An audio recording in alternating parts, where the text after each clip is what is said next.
Hello everyone, welcome to the channel prepare with अच्छा। देखिए, इस वीडियो में हम बात करेंगे मेंस के आंसर राइटिंग से रिलेटेड कुछ टिप्स की। आप लोगों को पता है कि मैंने कुछ आंसर राइटिंग के ग्रुप्स अभी स्टार्ट कर रखे हैं, तो उन्हीं के आंसर्स चेक करते वक्त, उन्हीं स्टूडेंट्स के आंसर्स चेक करते वक्त कुछ माइन्यूट से ऐसे पॉइंट्स हैं जो कई बार हम ध्यान नहीं देते, उनके बारे में चर्चा करेंगे। यदि आप आंसर राइटिंग में बिगिनर हैं तो ये वीडियो आपके लिए बहुत ज़्यादा इंपॉर्टेंट हो जाता है। यदि आप आंसर राइटिंग ऑलरेडी कर रहे हैं तब भी सुन लीजिएगा, क्योंकि कुछ पॉइंट्स ऐसे ज़रूर होंगे जो शायद आपको ना पता हो, राइट। एंड उन पॉइंट्स पर डिस्कशन करने से पहले यदि आप चैनल से नए जुड़ रहे हैं तो प्लीज़ सब्सक्राइब कर लीजिएगा और लाइक और शेयर करना बिल्कुल भी मत भूलिएगा। देखिए, सबसे पहला पॉइंट आता है, एक आपको आंसर राइटिंग करते वक्त एक स्ट्रक्चर होना चाहिए दिमाग में कि एक इंट्रोडक्शन, बॉडी और कंक्लूजन। ये वाला जो पॉइंट है इसमें क्लैरिटी ले आइए कि ये इंट्रोडक्शन, बॉडी और कंक्लूजन, ये तीन वो हमारे पार्ट्स हैं आंसर को लिखने के। ठीक है, अब इंट्रोडक्शन लिखने के दो तीन तरीके हो सकते हैं जो बहुत जनरल हैं, सबको पता होता है, और इसके अलावा भी कुछ और हो सकता है। लेकिन जब हम स्टार्टिंग कर रहे हो तो हमें ध्यान रखना है, या तो हम इंट्रोडक्शन में जो कोर टर्म हो उसको डिफाइन कर सकते हैं, या फिर हम क्या कर सकते हैं, या फिर हम कुछ डेटा लिख सकते हैं। जो टर्म है उसके बारे में कुछ डेटा हमने करंट अफेयर में पढ़ा हो, या फिर हम करंट अफेयर से ही कुछ शुरू कर सकते हैं, कोई इंसिडेंट, कुछ इवेंट हुआ हो उससे शुरू कर सकते हैं, या फिर हम थोड़ा सा हिस्टोरिकल पर्सपेक्टिव थोड़ा सा ला सकते हैं। ऐसा नहीं क्वेश्चन यूपी के बारे में है और हम हिस्टोरिकल पर्सपेक्टिव पूरा इंडिया की इंडिपेंडेंस की कहानी से शुरू कर रहे हैं। ठीक है, तो ऐसा बच्चे कुछ गलतियां करते हैं, तो वो हमें नहीं करना है। देन कमिंग टू कंक्लूजन, जो निष्कर्ष होता है वो हमारा फ्यूचरिस्टिक हो सकता है कि हम बताएंगे अच्छा ये वाला अगर इंडिया ने अचीव कर लिया तो 2047 तक विकसित भारत कहलाएगा, या फिर कुछ सोल्यूशन बता दें कि अगर मान लो कोई इश्यूज है, कोई चैलेंजेस क्वेश्चन में पूछे गए हैं, तो हम उसको एक सोल्यूशन ओरिएंटेड तरीके से आंसर को एंड कर सकते हैं।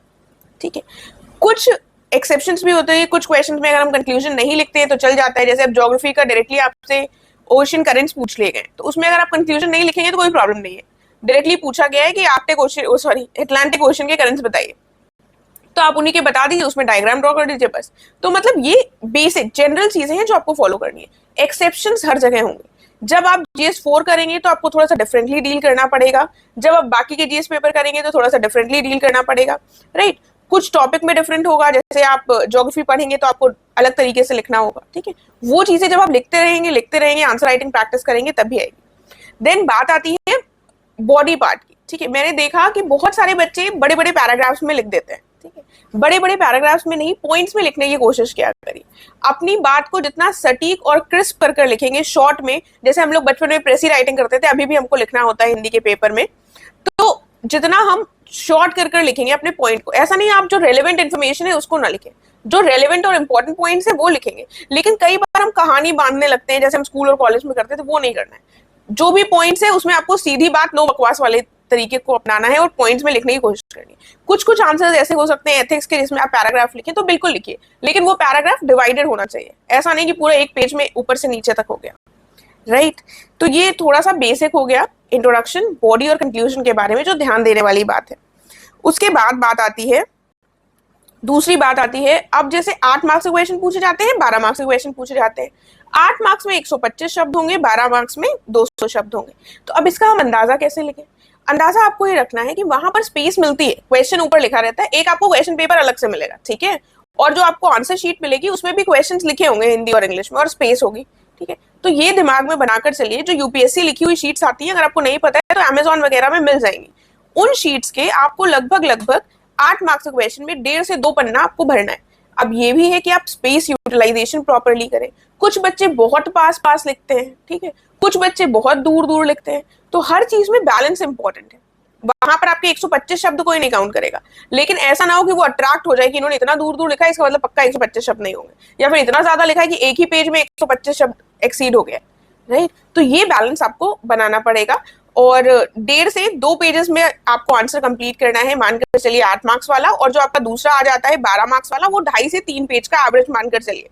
कुछ क्वेश्चन हो सकते हैं जब हम रिकॉल नहीं कर पाते, याद नहीं आता, तो उसको 2 पेज तक खींचना टफ हो जाता है, वो बातें अलग है, एक्सेप्शंस हैं हर जगह, राइट। लेकिन इतना आपके दिमाग में होना चाहिए कि जब कंटेंट लिखे तो इतना हमें पूरी स्पेस को यूटिलाइज करना है।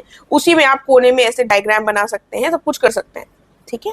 तो ये चीजें क्लियर हो गई, थोड़ी सी माइन्यूट सी चीजें थी, but yes, they are very important. उसके बाद एक और जो इंपॉर्टेंट चीज आती है वो आती है हमारा पेन।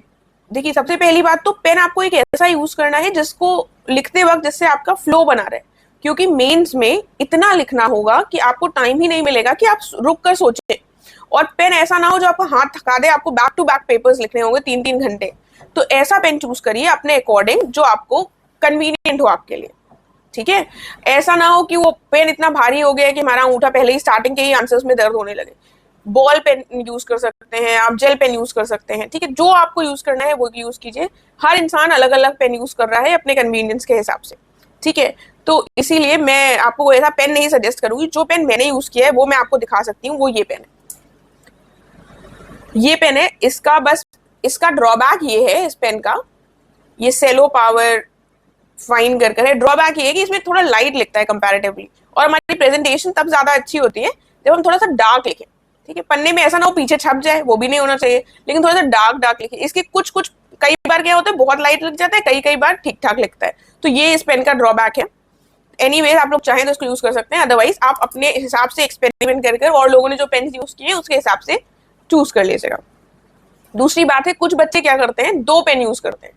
मैं कई बार लोगों को समझाती हूँ, मगर वो तब भी उनको लगता है कि कोई बात नहीं, ये बता रही है लेकिन हम तो 2 यूज करेंगे, ज्यादा अच्छी प्रेजेंटेशन होगी।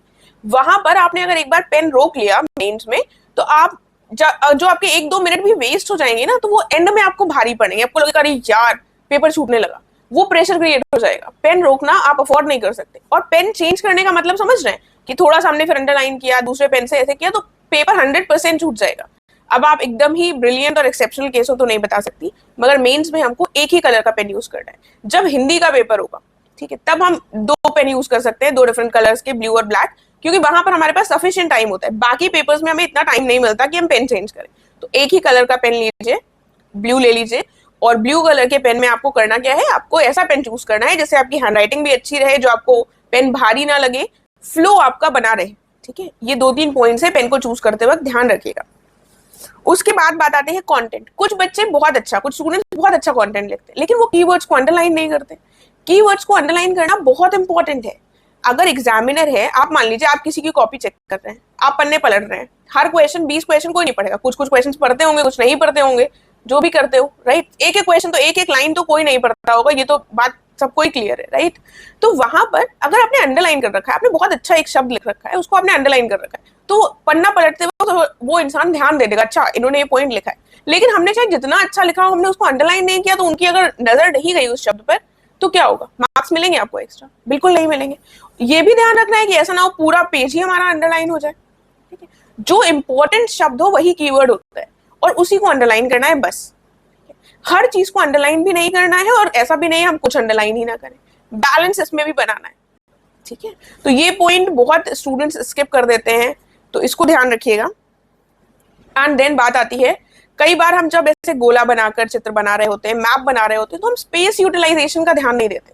हमें वहां पर ऐसा नहीं कि हम जितने पेज में लिखना चाहे लिख दे, वहां पर स्पेस मिलती है कि 3 पन्ने की ही स्पेस है, उसके बाद अगला क्वेश्चन शुरू हो जाएगा, राइट। तो उसमें ऐसा नहीं लगना चाहिए कि हमने आधे पेज में केवल एक डायग्राम बना दिया, ये नहीं करना है।